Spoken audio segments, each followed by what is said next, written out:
حضرت زید بن ثابت رضی اللہ تعالیٰ عنہ سے روایت ہے کہ ایک مرتبہ نبی اکرم صلی اللہ علیہ وآلہ وسلم بنی نجار کے باغ میں اپنے خچر پر سوار ہو کر جا رہے تھے اور ہم لوگ بھی آپ کے ہمراہ تھے کہ اچانک آپ کا خچر بدک گیا۔ چنانچہ ہمیں خطرہ محسوس ہوا کہ کہیں وہ آپ صلی اللہ علیہ وآلہ وسلم کو گرا نہ دے۔ وہاں 4، 5 یا 6 قبریں تھیں۔ نبی اکرم صلی اللہ علیہ وآلہ وسلم نے فرمایا، کیا تم میں سے کوئی جانتا ہے کہ یہ کس کی قبر ہے؟ ایک شخص نے جواب دیا، جی ہاں، مجھے معلوم ہے۔ آپ صلی اللہ علیہ وآلہ وسلم نے فرمایا، وہ کب فوت ہوا ہے؟ اس آدمی نے عرض کیا کہ ان کی موت حالت شرک میں ہوئی ہے۔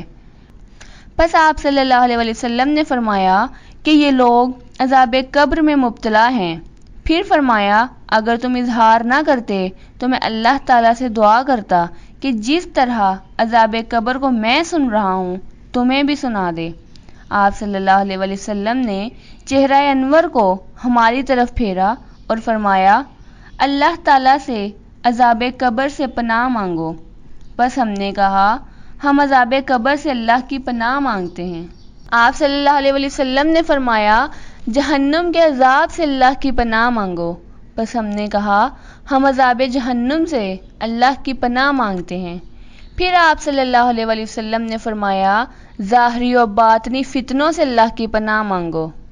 بس ہم نے کہا، ہم ہر ظاہری و باطنی فتنوں سے اللہ کی پناہ مانگتے ہیں۔ پھر آپ صلی اللہ علیہ وآلہ وسلم نے فرمایا کہ تم دجال کے فتنے سے اللہ کی پناہ مانگو۔ بس ہم نے کہا کہ ہم دجال کے فتنے سے اللہ کی پناہ مانگتے ہیں۔